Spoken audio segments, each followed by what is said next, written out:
Sou cidadã. Em nossas mãos está a chave para mudar. Sou cidadã.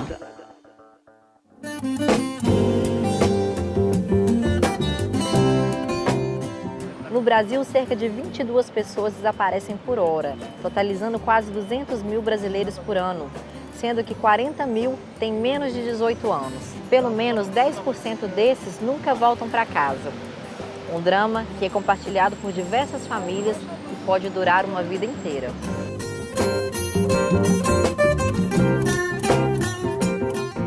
Gente, o Carlos trabalha para poder achar pessoas desaparecidas. Como que funciona esse trabalho que você faz, Carlos? Em 2007 eu percebi que tinha um déficit de entidades que prestava apoio para esse tipo de pessoa que está passando por esse drama. Em Minas Gerais não tinha nenhuma quando a gente começou a caminhada. Então começou assim, ouvindo as famílias, sabendo procurando saber da demanda delas, onde é que elas buscavam ajuda, como elas eram recebidas e montando aquele passo a passo ali do que a gente iria criar para poder beneficiar essas pessoas. Poxa, bacana. E como é que começou? De onde que surgiu essa ideia de começar a trabalhar com pessoas desaparecidas? Eu cresci vendo, ouvindo falar de busca por uma pessoa, porque a minha avó ela passou 86 anos da vida dela procurando por uma filha biológica e sem saber onde buscar ajuda. Então foi assim, empenhando na história dela, numa pequena cidade, e acabou chegando às demais histórias e achamos por bem criar a entidade. Foi quando eu comecei a levar a ideia de criar uma ONG para outras pessoas e sensibilizar essas pessoas também para elas me apoiarem na criação. Não é fácil criar uma entidade. Com certeza. Né? Criar talvez seja fácil, mas como manter? Como continuar? Basicamente é isso aí. E você teve assim no início, você teve ajuda de alguém que já trabalhava nessa área, que já trabalhava com pessoas desaparecidas? Juntamente comigo, um sargento da Polícia Militar que estava para poder reformar, se aposentar, ele foi um coordenador ali no início, ele tinha uma experiência já com esse tipo de histórias também. Eu também fui procurando adquirir essa experiência para ajudar o caso familiar. E foi assim também, aprendi muito com as famílias. Me fala, e você disse que começou através de um caso na sua família. Você encontrou essa filha da sua avó? O que ocorre? Não deu tempo de encontrar, porque a minha avó já estava muito idosa, ela acabou falecendo sem rever a filha. Nossa. Mas poxa. ela conseguiu abraçar uma neta por parte dessa filha. Então, Carlos, quando a sua avó reencontrou a neta, que você achou para ela, como é que foi a reação dela? E a sua reação também, né, em conseguir realizar o sonho da sua avó? Foi uma emoção muito grande, saber que tudo aquilo que eu busquei conhecer para poder ajudá-la, serviu para alguma coisa. Ela não conseguiu abraçar a filha, não deu tempo. A procura ainda continua, porque ainda tem as tias, né? As irmãs dessa filha que ainda estão e querem abraçar. Então vocês ainda continuam procurando Continua ela? a procura. O primeiro contato que as pessoas têm com a ONG, como é que vocês fazem para poder identificar se essa pessoa fugiu ou se ela realmente está desaparecida? O primeiro passo é ouvir a família. E tem uma dificuldade grande nisso aí. Falando ouvir a família parece ser simples, né? Sentamos com a família, conversamos e tá tudo ok. Não é isso. A família nem sempre ela se abre com a gente naquela primeira conversa. Tem aquele sentimento ainda Então, de... depois que ela é atendida uma vez, Sim. aí a gente liga, marca uma segunda vinda. Costuma na segunda vez ela se abrir mais conosco Sentar do que por na aqui. primeira vez. Vamos sentar aqui e a gente continua esse papo. Então, assim, a princípio, esse primeiro contato, ainda as famílias estão meio tímidas ainda. Exatamente, não conta a história toda, porque fica com medo, fica acanhado. Com medo da gente levar a história para a televisão sem antes estar conversando com ela, não querem se expor. No caso da pessoa desaparecida, tem que haver um boletim de ocorrência ou não tem que haver? Como é que essas famílias pedem para que você faça essas buscas? É importante porque, em se tratando da pessoa desaparecida, é um critério para a gente poder conduzir o nosso trabalho, a pessoa apresentar o boletim de ocorrência. Se ainda não fez, a gente procura direcionar essa pessoa para uma unidade policial onde faz Em Minas Gerais já é possível fazer até mesmo pela internet. Então, de dentro da própria entidade, a gente já providencia essa formalidade aí. Então, no caso da pessoa desaparecida, ela tem a obrigação de fazer esse boletim para que vocês possam fazer essas buscas. Para contar com a nossa atividade, sim, porque a gente precisa, né, se resguardar de alguma forma. Lá na frente, se constatar que tem alguma incidência criminosa relacionada àquela procura, aquele desaparecimento, a gente comunica de pronto ali aquela autoridade policial que recebeu o caso, para poder ver se a nossa conduta aqui não vai atrapalhar a deles lá. Gente, tem uma história muito emocionante que eu fiquei conhecendo hoje, que é a Juliana. Ela foi adotada e ela procura pela mãe biológica. E a gente sabe que isso mexe muito com a família. Então vamos saber o caso da Juliana.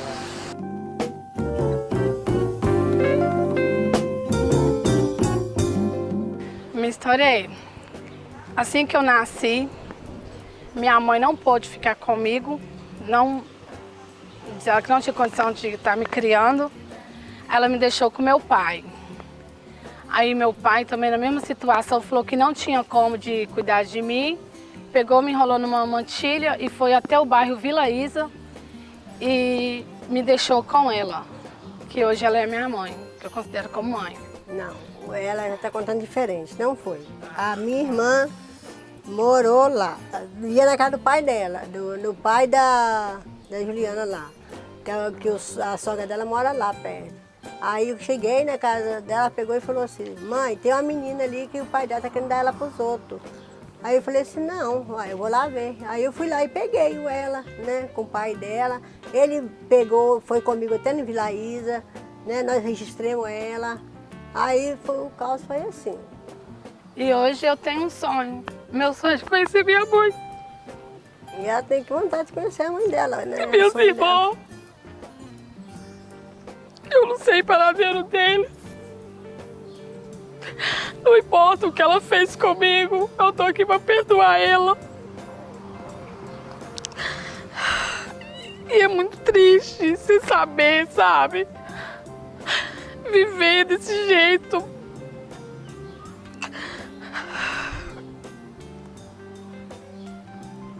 Se ela estiver me ouvindo, ou meus irmãos, ou meu irmão, o meu melhor sonho é conhecer eles. Oh, é triste minha data de aniversário, dia dos pais, dia das mães. Mas eu tenho ela, eu amo ela, também agradeço a ela por tudo que ela tem feito por mim, com esse trabalho que já dei por ela. Mas meu sonho é conhecer minha mãe, minhas irmãs, se eu tiver irmão. Eles falam que ela chama Maria do Carmo. A única coisa que eu tenho dela é só isso. Ela conheceu o pai também. Uma semana, na outra semana ela foi lá ver ele tinha falecido. E disse que ela foi levando um irmão meu. E ela tem um irmão mais velho também. Ela só levou ele e me deixou. Dói muito. É uma dor, sabe? Só conhecendo ela mesmo para curar. A gente já foi no hospital regional, já pedimos isso para procurar a ficha, porque ela nasceu, foi lá, né? Nem saber direitinho o nome, mas aí não passa pra gente de Já jeito fui no nenhum. Carlos, passei meus dados para ele, entendeu? Para ele me ajudar. Dificuldade é a quantidade de anos que já se passou, o número de informações são poucas, isso prejudica a gente conseguir aí novas informações e que às vezes também depende de terceiros, né, de fornecer essas informações que nem sempre chega naquele prazo que a gente precisa, né, para ter um bom andamento. A gente nota que mesmo numa mesma cidade, em 20 anos, 25 anos, 30 anos, muitas mudanças ocorrem. A casa onde se passou uma determinada história pode não existir mais, ou passar aí de quase 3 décadas. Então, assim, quando a gente começa a avaliar a história dela, a princípio, sim, seria fácil por ter se passado aqui. Eu já falei com ela. Ela vai conhecer a mãe dela, vai abandonar eu? Não vou abandonar ela. Eu só tenho um sonho. Eu amo ela, eu gosto dela, ela cuidou de mim. Eu só quero conhecer minha mãe. Como é que você faz para poder lidar com esse ciúme, às vezes, da mãe, né, que adotou essa criança? Como é que faz? Como é que você faz esse trabalho? há uma desconfiança muito grande, posso dizer assim, da mãe adotiva, de como as coisas vão ficar, como vai proceder após a entidade localizar a mãe biológica. Ela fica pensando assim, eu vou ser deixada de lado. Na minha experiência, nessa caminhada de 8 anos, eu posso dizer assim, que a pessoa passa a ter 2 mães. Eu nunca vi um caso, pelo menos assim que passaram aqui pela entidade, que a pessoa menosprezou a mãe adotiva para poder se juntar à mãe biológica. A pessoa passa a ter 2 mães. Puxa, e que é muito melhor, né? Que é muito melhor, gera até uma certa inveja da nossa parte que tem uma só, né? Verdade. Fica todo mundo querendo ter 2 mães. Qual caso assim que você sente mais dificuldade assim para achar uma pessoa assim? O que dificulta mais essa procura? Dificulta mais quando precisa de buscar informações junto a terceiros. Um hospital, uma paróquia, porque antigamente tinha lá o batistério, né? Que era uma pré-certidão de nascimento. Então, muitas vezes a gente procura esse documento para saber como que foi o registro daquela pessoa, que nome que ela realmente levou. E é muito difícil conseguir essas informações junto a terceiros. Hoje eu também estive conversando com a Maria dos Anjos e ela também está procurando o irmão. Vamos acompanhar a história dela. O Ailton era uma pessoa que trabalhava, né, o dia todo na rua vendendo picolé. E à noite ele voltava para o barraco onde ele comprou, onde ele estava vivendo. E lá um dia, a história que eu fiquei sabendo foi assim, que ele vendeu o barraco e a partir dessa venda a gente não viu ele mais. Ele e meu irmão esteve lá e não viu ele, voltou mais uma vez e não viu, aí foi e registrou uma queixa. Ele tem uma queixa registrada com a polícia, mas só que a polícia nunca deu pra gente nenhuma satisfação sobre isso, não. É que eu falava com todas as pessoas, né, meus amigos, meu irmão estava desaparecido, aí conversando com a Helena um dia, a Helena falou pra mim, eu tenho um primo que tem uma ONG que mexe com isso. Aí eu procurei ele, e ele tem me dado muito apoio, ele é uma pessoa muito boa, que presta bastante atenção no caso da gente, né? E eu procurei ele e estou com ele até hoje.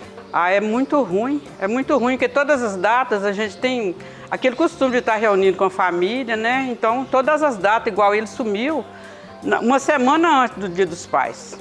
Na semana que a gente estava reunido lá em casa, para a gente almoçar, todo mundo junto, a gente não tem mais o pai da gente, né? Mas aí meu irmão chegou e falou que ele tinha sumido. Aí daí para cá, eu nunca mais fico tranquila, eu sempre quero encontrar ele, quero saber o que aconteceu com ele, se ele está vivo, se ele está morto. Porque quando uma pessoa da gente morre, a gente assusta naquele momento. Mas depois a gente sabe que a pessoa morreu, né? Não vai ficar procurando mais, mas a história dele, para mim, é muito triste a gente ter uma pessoa da família que a gente não sabe onde está, a gente não sabe como ele está, que dói muito na gente, né? Que a gente vê muita história aí de pessoas que estão perdido numa cidade, comendo no lixo. Eu penso isso tudo. Toda vez que eu lembro dele, eu penso isso tudo. Será que ele está dormindo na rua, dentro de casa? Será que ele está comendo? Isso tudo dói muito em mim. E ele arrumou uma amizade, as últimas amizades que ele arrumou, nós não sabemos quem são esses amigos. Que foi através dessas pessoas que ele comprou esse barraco, onde ele vivia esses últimos tempos. Mas foi coisa de pouco tempo que ele viveu nesse barraco, lá nessa BR, lá perto lá no Cherokee. E foi lá que aconteceu isso tudo. Ele comprou o barraco, depois achou que estava fazendo uma vantagem, vendendo aquele barraco. E nessa venda desse barraco, a gente não sabe o que aconteceu.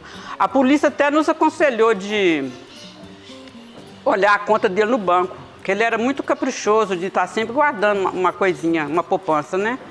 Aí a polícia autorizou que fosse lá e olhasse, que se tivesse entrado algum dinheiro ou saído, a polícia ia saber aonde ele estava, né, fazendo aquele depósito. Mas nada disso não descobrimos nada. Estou com muita saudade dele, que nós amamos muito ele, que a gente sente muita saudade dele, que a gente nunca esqueceu dele, nunca esqueci. Esse tempo todo que ele está sumido, eu nunca esqueci dele. Sinto muita falta dele mesmo, porque ele é dos meus irmãos mais novos. Nós somos 10 irmãos e ele é dos mais novos. E ele sumiu assim, sem a gente... Assim, aquela coisa que deixou nós assim, fora do chão, porque como é que some e a gente não sabe onde a pessoa está? Muito triste mesmo.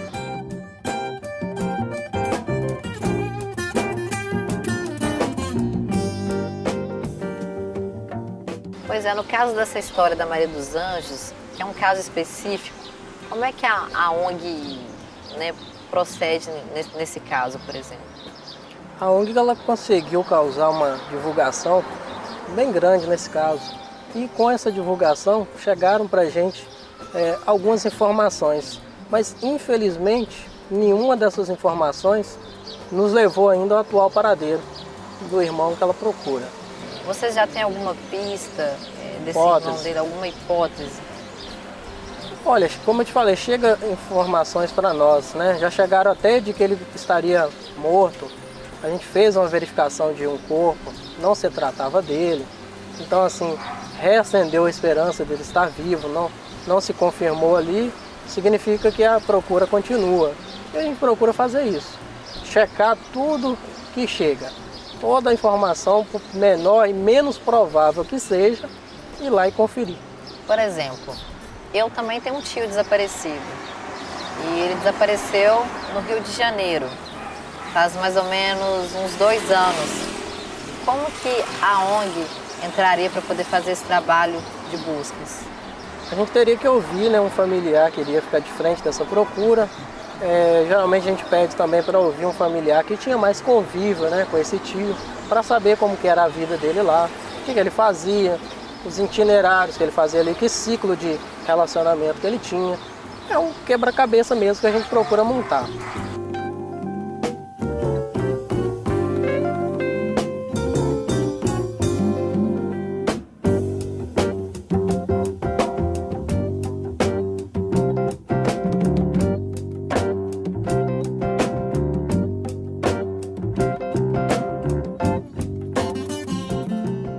E o Sidney? O Sidney teve um final feliz. Eu quero que vocês me acompanhem agora nessa história. Desde os 3 anos de idade, onde eu me lembro, a minha mãe precisou me deixar no orfanato.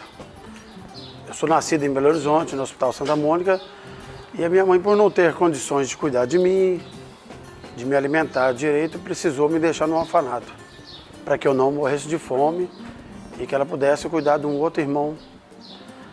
Assim, eu vim parar em Governador Valadares, na cidade dos Meninos. Lá era um orfanato onde era tudo misturado. Fizeram uma seleção das pessoas mais quietas, porque lá, no caso, o orfanato, na época que eu me lembro, eram pessoas, elas brigavam muito, se debatiam. Aí me trouxeram, eu vim morar na cidade dos Meninos. Com isso, eu fui crescendo, fui vivendo, ganhando estatura. E hoje, graças a Deus, devido aos cuidados das irmãs da Cidade dos Meninos, eu venho vivendo bem, graças a Deus. E ao longo do tempo, eu conheci um amigo que me apresentou, o Carlos Rodrigues. Carlos Rodrigues é o presidente da ONG Gente Buscando Gente. Muito importante na minha vida, na vida de muitas pessoas que se perderam das suas famílias como eu. Como eu sempre tive vontade de conhecer a minha origem, a minha mãe, a minha família, o Carlos Rodrigues, com a equipe dele, fez toda a investigação e descobriu 7 Marias Batista Viana, o nome da minha mãe. E com isso ele me passou o telefone dessas 7 pessoas. Liguei para todas elas, não era nenhuma delas. Muitas até achavam que era trote, eu estava brincando com a cara delas e eu meio sem graça e triste com aquela situação, eu cheguei a ficar desesperançoso.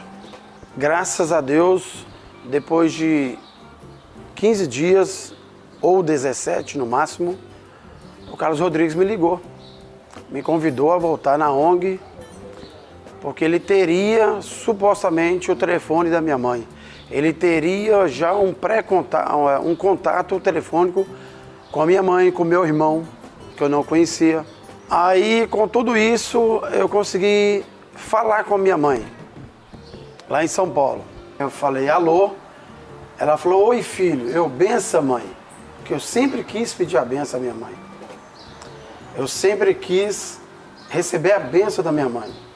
Aí, nesse momento, eu comecei a chorar, eu fiquei um pouco preocupado, porque eu não sabia quem era, que forma tinha, quem era essa pessoa, se essa senhora ia me aceitar como filho, tendo me abandonado anos anteriores. Mas eu fiquei feliz, ela me aceitou sim. Foi muito bom, foi muito grandioso. Carlos, conta pra mim a história, os detalhes desse caso. Então a gente chegou também a constatar a mãe dele como moradora de outros estados, locais que ela havia passado, e por fim se confirmou dela estar em São Paulo. Mas esse processo todo, para chegar nessa fase final da felicidade dele, foi muito trabalhoso, foram 3 anos de levantamento. Quando eles se reencontraram, o que você sentiu assim no reencontro deles? Sentiu que o trabalho estava dando certo, que estava, de alguma forma, estava acontecendo mesmo o fim que a gente se propôs, né? E viu que era mesmo para continuar.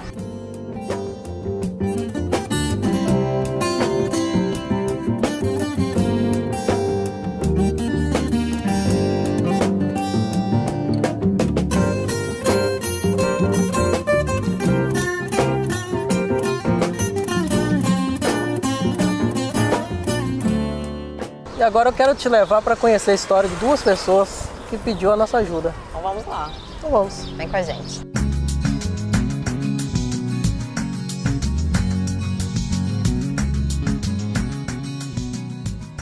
Me conta como é que foi. O que a senhora entregou à criança? Por que eu entreguei? Foi assim, eu morava com esse rapaz e ele estava querendo ir embora para São Paulo para trabalhar lá. Aí ele ficou querendo me levar, eu era novinho, querendo me levar para morar com ele. Aí eu ganhei, não vou morar, não vou para longe com você não. Às vezes não dá certo nós dois e né, vai acabar eu ficando lá perdida por lá e não vou não. Aí foi nessa ocasião, nesse intervalo, que eu falei que não ia morar com ele. Aí a irmã dele, que é madrinha dele, que batizou ele, e o padrinho, um rapaz que morava perto da minha casa, que foi o padrinho dele. Então, os dois ficou na responsabilidade do menino. Se ofereceram de ficar com ele. É, o padrinho. Ela é tia e madrinha de batismo. Foi aqui ficou com meu filho. Aí, eu dando chorar, mas não adiantou nada. Eles pegaram ela pegou meu menino assim, um ficava me iludindo de um lado, outro ficava me iludindo de outro falava um trem daqui, outro falava outro trem dali. A senhora com pouca experiência. E eu com pouca experiência, e eu falei, meu Deus, o que eu faço? Não tem para onde eu ir. Eu não tinha mesmo, né? Não tinha condição de criar ele. Acabou cedendo e entregou. Deixou com eles. Então, quando eu vejo uma pessoa falar que eu dei meu filho para os outros, fala com a própria boca, né, enche a boca, eu dei meu filho para os outros, não sei o quê, me dá uma tristeza tão grande que o meu eu não dei, assim, toma. Não. Eu amo as crianças, eu adoro. Eu gosto tanto de menino que eu tenho uma netarada que eu não dou nem conta de contar. Agora eu chego até a tremer de nervoso, menino. Eu tenho medo dele te rejeitar? De me rejeitar como mãe, eu tenho uma decepção muito grande. Mas a senhora já pensou que ele também pode estar te procurando? É verdade. Há essa possibilidade. Me rejeitar como mãe é muito triste, viu? O que eu vou falar? Eu não dei ele de mão beijada, não. Esse tomado porque eu era muito nova. A gente tem que ter uma solução na vida, né? Porque às vezes até já faleceu, a gente não sabe. Eu peço a Deus que ele esteja vivo, porque eu tenho vontade de conhecer ele. Ele era um menino muito bonito, não? E nessa rua, Bruni, da casa da Dona Benedita, tem uma história de sucesso que motiva mais ainda ela de contar com o nosso apoio. E quem é? É o caso do seu Manel. Olá, tudo bem, seu Manel? O Manel reencontrou o sobrinho através do nosso trabalho. Foi mesmo.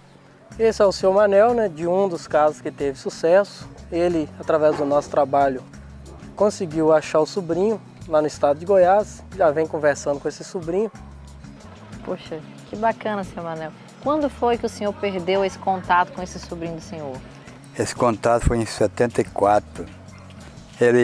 A minha irmã foi para Mato Grosso, né? E levou ele para lá. Ele estava mais ou menos com uns 8 a 9 anos de idade. Aí nunca mais a gente viu ele. E como é que o senhor chegou até o Carlos? Que eu cheguei até o Carlos, eu vi informação que ele estava na pracinha Getúlio Vargas, né? Aí eu fui lá e conversei com ele. Você estava lá atendendo? É, aí conversei com ele. Ele pegou, fez a nossa filmagem, mandou, né? Aí por todo canto, até nos bancos, procurando ele também, achou ele lá. Pela notinha que ele tinha no banco, né? Aí, você já entrou em contato com ele? Alguém do banco ligou para nós que tinha achado ele, entendeu? E deu o endereço direitinho. Puxa. Até telefone. E já entrou em contato com ele? Já falou pelo telefone? Já, direto a gente conversa com ele. Muito bom. E você tem vontade de conhecer, de revê-lo pessoalmente? Eu tenho vontade de ver pessoalmente, mas a distância é muito longa, né? Então a gente tem que preparar bastante o ir lá, né? Quem sabe, né? Deus ajuda, né? Não promove esse reencontro. É um sonho seu, né? Sonho grande. É sonho grande. Ele disse que não pode vir aqui, né? Por quê? Ele fala o quê? Que está trabalhando muito? Não, a situação muito? financeira dele não está muito boa. Entendi. Falou. É muito longe, né? Para pegar um ônibus, né? Justamente. Para vir até aqui. Também eu acho muito, muito longe, né? Mesmo que vocês ainda não se reencontraram pessoalmente, ele com certeza vai estar nos assistindo. E eu gostaria que o senhor mandasse um recado aí para ele. O que eu mando um recado para ele é o seguinte, que a gente, todos nós aqui em casa, tem bastante saudade dele, né? Infelizmente a gente não pode ir lá mesmo no momento, né? A gente tem que prevenir primeiro a situação, mas a gente pode saber chegar até lá. Vocês viram aí várias histórias que renovam nossas esperanças e fazem a gente ter fé de um Brasil melhor. Eu espero vocês sábado que vem, às 1h15 da tarde. Um beijo, que 2016 seja repleto de alegria para todos nós. Tchau, tchau.